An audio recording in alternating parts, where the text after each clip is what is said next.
من اسبوعين بس بنت مصرية كانت راكبة مواصلة في عز النهار وفجأة اتعرضت للتحرش قدام الركاب، لكن المختلف هنا انها ما سكتتش، صورت المتحرش وفضحته على السوشيال ميديا، عملت محضر رسمي والنتيجة الراجل اتحبس.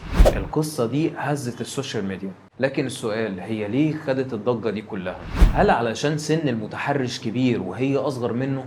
وهل علشان البنت قوية وما سكتتش؟ لكن الحقيقة اللي تصدم إن اللي لفت الانتباه مش الجريمة نفسها، لكن كمية الضغوط اللي اتعرضت ليها البنت عشان تسيب حقها من أهل المتحرش ومن ناس ملهاش علاقة بالموضوع. ناس بتقول حرام سبيل ربنا، انت كده دمرتي مستقبل الراجل، والأغرب إذا بليتم فاستتروا. يعني مثلا دمرت مستقبله على أساس إن هو كان بيحضر ماجستير في التحرش. من هنا لازم نسأل سؤال، من إمتى الفضيحة بقت إن الضحية تاخد حقها؟ ومن إمتى المروءة بقت في حماية المجرم؟ التحرش عمره ما كان هزار ولا كلمة عابرة. التحرش جريمة وأنواعها كتير، زي التحرش اللفظي عبارة عن كلمة جارحة أو تعليق مهين، أو التحرش الجسدي زي لمس أو اعتداء، التحرش الإلكتروني زي الرسائل والصور والتهديدات. إحصائيات بتقول إن معظم الستات في مصر تعرضوا بشكل من أشكال التحرش مرة على الأقل في حياتهم. يعني دي مش حالات فردية، ده وباء اجتماعي. باختصار مفيش واحدة ما عندهاش قصة مع التحرش، بس الفرق مين قررت تحكي ومين مضطر ان هي تسكت. الاثر النفسي بيفضل مدى الحياه، خوف، انعدام ثقه بالنفس، اكتئاب. وهنا السؤال، لو السبب فعلا في اللبس او السلوك، ازاي اطفال صغيرين بيتعرضوا للتحرش؟ يعني الطفل اللي عنده 6 سنين برضه كان لابس قصير؟ وهنا بندخل في اخطر مرحله وهي الاطفال. طفل في مدرسه يتحرش بيه مدرس، طفله في بيت عيله يعتدي عليها قريب، جار أو شخص ثقة يستغل براءة طفل. المفاجأة إن المعتدي مش دايما غريب، يعني الوحش اللي بيخوف طفلك مش جاي من تحت السرير، أوقات بيكون قاعد على نفس السفرة. ليه الطفل بيسكت؟ خوف ولا تهديد ولا إحساس بالذنب، والنتيجة بتكون اكتئاب وعزلة ومشاكل ثقة في المستقبل كله. يعني مش مجرد جريمة في لحظة، دي جريمة بتزرع قنبلة في نفسية الطفل سيبها تنفجر مع السنين. كم مرة سمعنا اسكتي عشان الفضيحة، حرام هتضيعوا مستقبله. طيب واللي ضيع حاضر ومستقبل بنت أو طفل ما يستحقش العقوبة؟ الفضيحة ان احنا بقينا بندافع عن متحرش علني. الجملة اللي لازم نزرعها في عقولنا، اللي يغتصب براءة طفل او كرامة بنت هو اللي ضيع مستقبله بنفسه مش الضحية. وللأسف في حالات كتير جدا الضحية لما بتيجي تمشي في الإجراءات القانونية بتلاقي ضغط من المجتمع ومن الأهل. يعني بدل ما بنقول لها شكرا انك كسرت الصمت، لا احنا بنقول لها كان لازم تسكتي.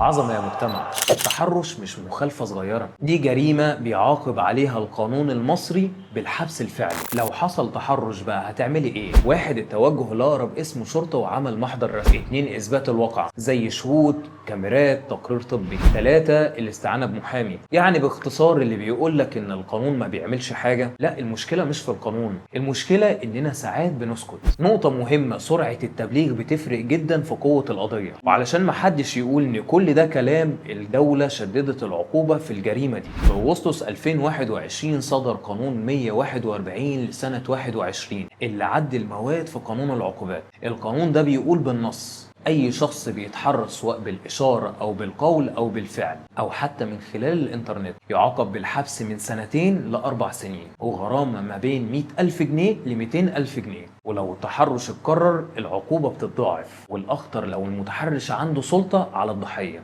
زي مدرس أو مدير أو حتى قريب، العقوبة ممكن توصل ل7 سنين سجن. يعني القانون بيقول إن المتحرش بيهدم مستقبله بإيده، يعني مش الضحية هي اللي بتهدم مستقبله. نيجي بقى للحلول العملية عشان نحافظ على أولادنا. الحل مش إننا نحط أولادنا في قوقعة، الحل وعي ووقاية. تعليم الأطفال إن جسمك ملكك، محدش يلمسك لمسة مش مريحة مهما كان، ولو حد ضايقك قول لأ بصوت عالي وابعد فورا. احنا محتاجين نربي جيل يعرف يقول كلمة لأ من غير ما يحس إنه غلطان. إيه الإشارات اللي لو ظهرت على ابنك لازم تاخد بالك؟ طفل بقى منطوي فجأة، لو بيخاف من شخص معين، لو عنده كوابيس أو سلوك غير معتاد. ورسالة للأهل، صدقوا أولادكم وبلاش كلمة أنت متأكد أو يمكن فهمت غلط، ده تحرش مش مسألة رياضية عشان تقول له أنت متأكد. خلينا ننتقل للعقلية الغريبة جدا، الولد غلط بس ما نضيعش مستقبله. طيب واللي ضيع مستقبلها؟ يعني مستقبلها ملهوش لازمة ومستقبل الولد هو اللي مهم بالنسبة للمجتمع؟ يعني المجتمع بيبرر لجاني ومفيش حد عنده مروءة يقبل بالجرم ده. من الشرف حماية الضحية ومحاسبة المجرم. التحرش مش عيب ان احنا نخبيه، دي جريمة ولازم نواجهها. الجريمة اللي بدأت بيها مش استثناء، ده بيحصل كل يوم، لكن الفرق ان البنت دي كسرت الصمت وقالت لا. رسالة أخيرة: لو تعرضت للتحرش ما تسكتيش، ولو سمعتي ما تتجاهليش، ولو شفتي ما تسكتيش، لأن الصمت مش حيادي، الصمت شراكة علنية في الجريمة. وخلينا نفتكر إن المجتمع القوي مش اللي بيسكت على الجريمة، المجتمع القوي اللي بيقف مع المجني عليه ويحاسب الجاني ويعاقبه.